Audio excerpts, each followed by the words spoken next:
Blockchain Talks, le podcast sur la révolution blockchain. Aujourd'hui, cryptographie et mining avec Alexandre Poser, actuaire chez Mazars. Alors, le minage, en fait, on peut simplifier ça et revenir à des images comptables en prenant ça comme le fait d'ajouter une page à un grand livre qui est la blockchain à travers une sorte de sprint ou de course qui dure en moyenne une dizaine de minutes, par exemple, dans la blockchain Bitcoin et qui consiste à résoudre un problème cryptographique donné et en échange duquel, si on gagne cette course, on est récompensé en un certain montant de crypto-monnaies. Donc ça, c'est le principe, le concept, on va dire, simplifié de ce que c'est le minage. Et derrière, ça fait appel à certaines propriétés de cryptographie, de théorie des jeux, pour permettre à un réseau de type blockchain décentralisé d'avoir un mécanisme de consensus qui se met en place et de garantir l'intégrité du grand livre dans lequel sont écrites les différentes pages par les mineurs. Après, plus dans le détail, ça fait appel à certaines fonctions qui ont des propriétés cryptographiques intéressantes, qui s'appellent des fonctions de hachage, qui ont la particularité, lorsqu'on leur donne deux inputs qui sont très similaires, de sortir deux sorties qui sont très différentes. Et ça nous permet en fait de signer la donnée numériquement, sans être capable de reconstituer l'input qui a été signé. Et donc c'est un concept qui est utilisé un peu partout dans les blockchains, et notamment dans la blockchain Bitcoin, qui est une des blockchains fondatrices, pour permettre de sécuriser et de garantir l'intégrité de la blockchain. Alors, on a parlé de mécanismes de consensus. En fait, qu'est-ce qui se passe ? Tout le monde court, et en fait, la puissance des gens qui courent n'est pas la puissance de leur mollet ou la longueur de leurs jambes, mais en fait, c'est leur puissance, c'est leur capacité à faire des calculs. Et donc, en fait, dans le réseau, plus ils vont être capables de faire certains calculs, et donc, en fait, de calculer ces fonctions de hachage en fonction de certains inputs,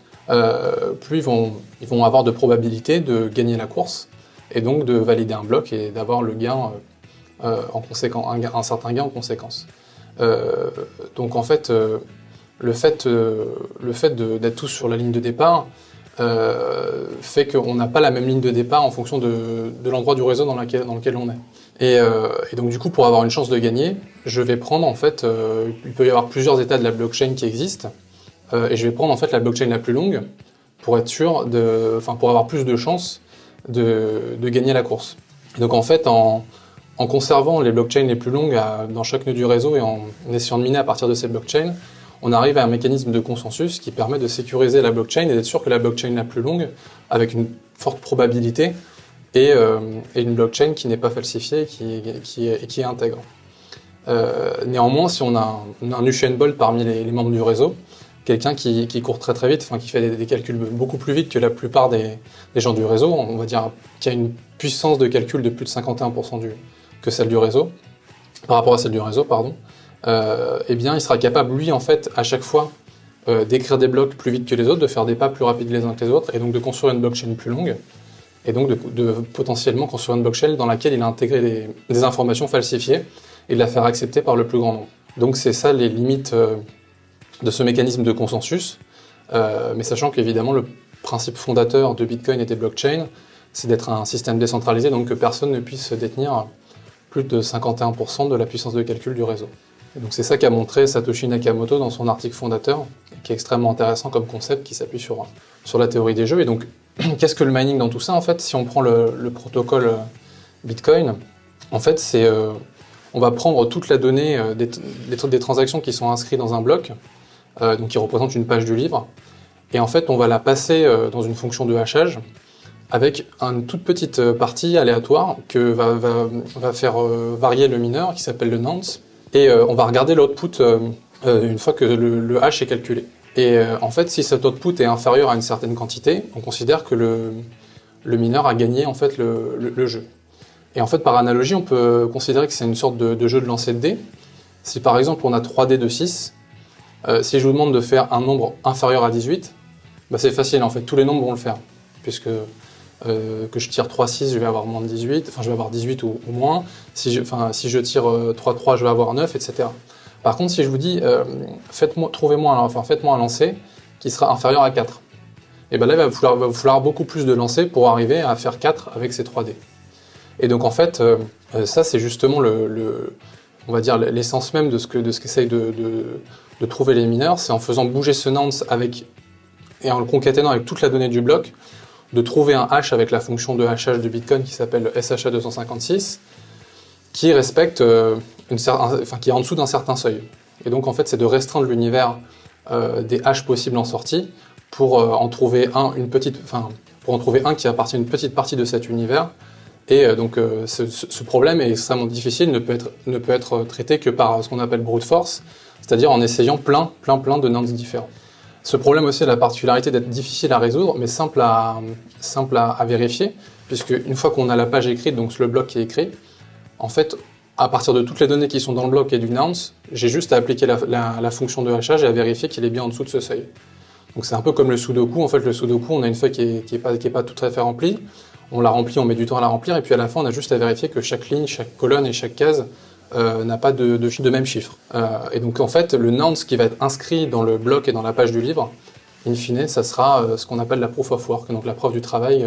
qu'a effectué le mineur. Donc c'est ça ce concept-là. Et en fait, le seuil pour trouver pour trouver le bon nonce est adapté en fonction de la puissance de calcul du réseau,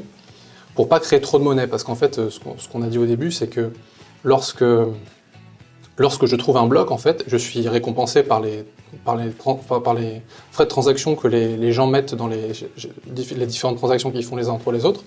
qui vont être priorisées qui vont être priorisées par le montant de la fees qu'ils vont mettre dans la transaction, mais aussi parce qu'en fait, le protocole Bitcoin récompense le mineur,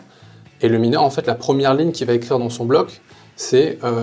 moi, j'ai gagné le droit de m'octroyer un certain montant de Bitcoin, aujourd'hui 12,5 Bitcoin. Et ce qu'on voit, c'est que si en fait on n'adapte pas la difficulté en fonction de la puissance du réseau, on va trouver des blocs de plus en plus rapidement, on va créer de plus en plus de monnaie, donc du coup on va créer une inflation monétaire, ce qui n'est pas nécessairement voulu, ou en tout cas souhaité par Satoshi Nakamoto, qui est le créateur du Bitcoin par exemple. Et donc du coup on va réguler ça en adaptant un paramètre qu'on appelle la difficulté, qui est le seuil de lancer de dés. Donc ça veut dire que si aujourd'hui on est 2 personnes dans Mazar à lancer des dés, on va mettre un seuil peut-être à 16, donc si on a 3 dés de 6, donc on va trouver assez facilement. Mais si on est très nombreux, on a beaucoup de chances qu'il y en ait un qui trouve ça très rapidement. Et donc du coup on va baisser le seuil, on va le mettre plutôt à 6 ou à 7. Et donc en fait ce seuil il est défini tel que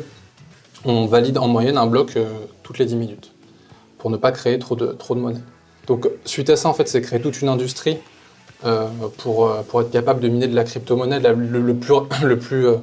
capable d'avoir la puissance de calcul la plus importante pour trouver le plus de blocs possible, et donc tout en optimisant les frais d'électricité que ça va générer. Et donc il y a toute une industrie donc de création de processeurs spécifiques pour certaines fonctions de hachage qui s'est créée, avec aussi ce qu'on appelle des fermes de minage, c'est-à-dire c'est des entrepôts où sont entreposés des milliers de machines comme celle-ci, et au sein de laquelle on optimise donc les frais électriques, les frais de refroidissement des systèmes, et tout ce qui est la maintenance, et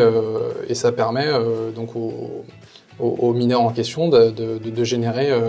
en fait pas mal d'argent, mais en crypto-devise, donc en monnaie on va dire numérique. Et en fait, cette industrie a aussi touché la finance, puisque pour pallier à la fluctuation en fait, de cette crypto-monnaie auquel sont sensibles les mineurs, l'exchange de Chicago en fait, a créé un contrat futur, donc un contrat à terme, dérivé sur le Bitcoin, qui permet justement de fixer à une date donnée le prix dans le futur par contrat, et donc qui permet de couvrir aussi cette industrie. Et donc il y a tout un écosystème autour du minage qui s'est créé. Maintenant, il y a aussi un effet un peu pervers dans le mining, c'est qu'aujourd'hui, dans le concept de Satoshi Nakamoto, initialement, on voulait que n'importe qui en fait, puisse participer au minage et se connecter au réseau, un individu quel qu'il soit. Sauf qu'aujourd'hui, la puissance de calcul du réseau est telle que la difficulté est énorme. Et donc moi, à mon échelle, si je veux miner, si je suis tout seul, je trouverai un bloc dans des milliers d'années. Et donc c'est pas souhaitable. Moi je veux avoir des revenus lissés et à fréquence plus importante. Et donc en fait je vais me regrouper avec des milliers de personnes pour avoir beaucoup plus de chances de trouver un bloc, et parce que j'aurai beaucoup plus de capacité de calcul. Et il s'avère en fait que ça s'appelle des pools de minage, et que en fait ce qu'on voit du coup c'est que le concept de décentralisation initiale de Satoshi Nakamoto va dans le sens inverse, et donc les gens se rassemblent entre eux pour avoir plus de chances de trouver un bloc et pour se lisser en fait les revenus issus du minage. Et donc du coup, ce qu'on voit, c'est qu'en fait, il y a les trois plus gros pools de mining sur le Bitcoin qui sont chinois et qui détiennent plus de 51% de la puissance de calcul du réseau. Et donc qui, à eux trois, représentent une menace pour l'intégrité des blockchains dans le cadre du mining. Voilà, après, il y a aussi une autre menace qui est le processeur quantique. Si quelqu'un, dans le problème dont on parlait de la course, est un Usain Bolt du 100 mètres et qui met tout le monde d'accord, l'intégrité de la blockchain peut être menacée si cette capacité de calcul d'une seule personne représente plus de 51% de la puissance de calcul du réseau. Et il s'avère que les processeurs quantiques qui sont actuellement développés par notamment IBM ou d'autres industriels spécialistes du sujet vont être amenés à avoir des capacités de calcul beaucoup plus importantes que les processeurs classiques. Et donc ça représente un potentiel danger pour les systèmes Proof of Work tels qu'ils sont conçus à l'heure actuelle, notamment Bitcoin par exemple. Mais voilà, il y a des crypto-monnaies et des mécanismes de blockchain qui s'appellent des tangles qui sont censés être quantum proof et donc pouvoir résister à ce genre de nouveaux hardware. Mais les blockchains classiques du type Bitcoin qui fonctionnent en Proof of Work seraient potentiellement fragilisés par ce type de nouvelles technologies. Et enfin, une des grosses faiblesses aussi du minage, c'est que ça consomme beaucoup d'énergie, parce que faire des calculs, en fait, les mineurs le payent en consommation électrique. Et à l'heure actuelle, la blockchain Bitcoin consomme l'équivalent de 80% de la consommation de la République tchèque, ce qui est vraiment énorme. Et donc les détracteurs de la blockchain et du mining de manière plus générale disent qu'au final, c'est pas quelque chose qui est viable comme un mécanisme de sécurisation des blockchains. Et donc ça pose des doutes sur cette manière de certifier les transactions et de créer de la crypto-monnaie. Et donc il y a d'autres manières de valider les transactions qui sont apparues, qui s'appellent la manière proof of stake. Et donc on appelle ça le forgeage, c'est-à-dire que plus je suis incentivé dans cette blockchain, donc plus j'ai de coins, d'actifs de cryptographie de ces blockchains mis de côté dans un coffre qui est visible par tous les membres du réseau,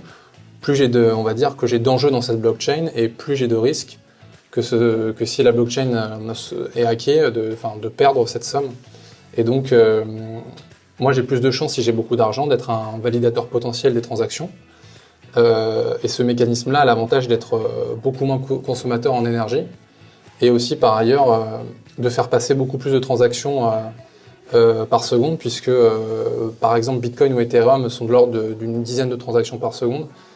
tandis que des blockchains qui fonctionnent en proof of stake comme Stellar ou Ripple sont de l'ordre de 1000-1500 transactions par seconde, ce qui est l'équivalent du système de paiement Visa. L'avenir à l'heure actuelle, il est remis en question parce que le cours des crypto-monnaies est relativement faible et la rentabilité du minage a fortement baissé. Donc les limites, comme on l'a vu, c'est que le fait de se rassembler en pool de mining, ça crée une centralisation dans cette décentralisation voulue initialement. Et puis, comme on l'a vu, les limites de la blockchain, c'est que, en tout cas du proof of work, c'est que les blockchains qui fonctionnent par proof of work sont beaucoup plus lentes à valider les transactions que les blockchains qui fonctionnent par proof of stake. En tout cas, c'est ce qu'on a vu jusqu'à maintenant. Et donc, pour que ça soit un vrai système de paiement global, etc., ça paraît un petit peu compromis. Il y a un avenir pour le minage. Après, je pense que les belles années sont derrière nous et que l'avenir, s'il n'est pas pour le minage, il est plutôt pour le forgeage de crypto-monnaies. Blockchain Talks, le podcast sur la révolution blockchain.